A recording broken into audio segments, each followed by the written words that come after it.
Here's a small snack.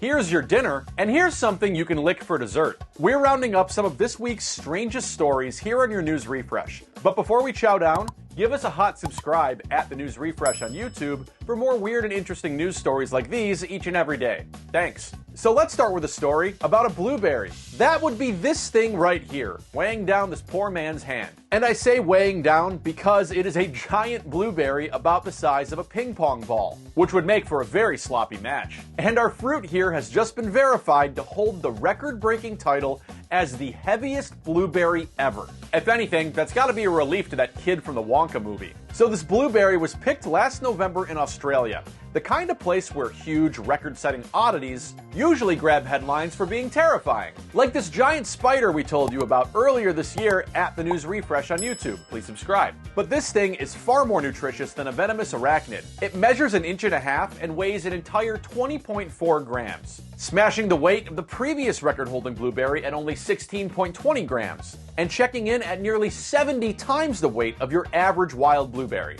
As explained on the Guinness World Record's webpage, our rotund friend here was grown by the Costa Group, a major Australian produce company, and it's of the Eterna variety of blueberries, which Costa says is known for its large fruit size, crisp texture, and long shelf life. The company's senior horticulturist described this champion berry as a delightful piece of fruit, kind of like a singing and dancing California raisin, but not so much the kiwi, which a Deadspin writer many years ago considered to be their worst-ranked fruit, just below the yellow apple and being hit by a car. I'll take the kiwi myself, but hey, you do you.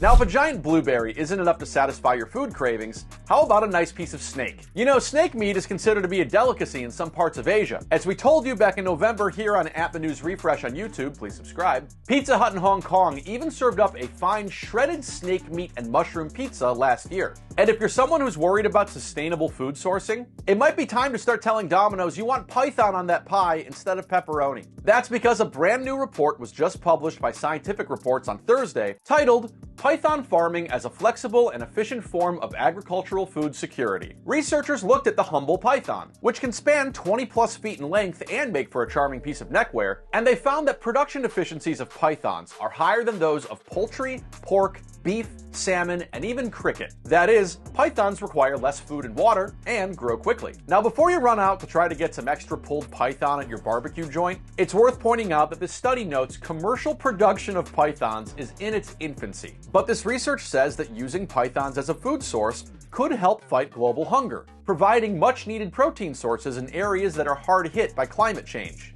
And considering we've already breached that 1.5 degrees Celsius limit that climate researchers are worried about, I hope you saved me some tail. And hey, you see this thing? This is a sheet of forever stamps, and as of today, the price of freedom is 68 cents. Stamps shot up 2 cents in price from 66 cents back in January. And I, like a fool, didn't plan ahead and only bought these this week. So now I'm out like 4 cents, which means it's gonna be a hell of a lot harder to lay my hands on this baby.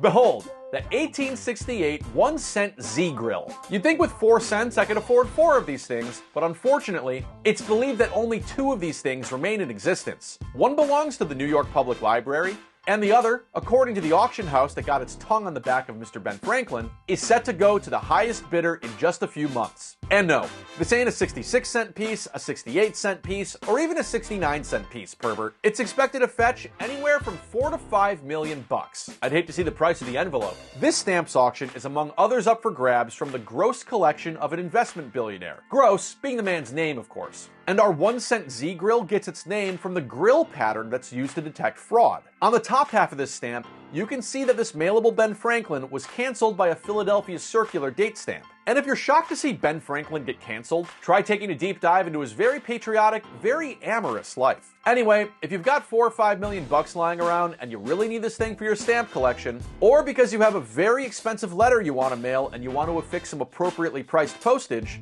you can make a bid with the Robert A. Siegel auction galleries in June. Or if you want to save some money, I'll sell you these guys for 10 grand each.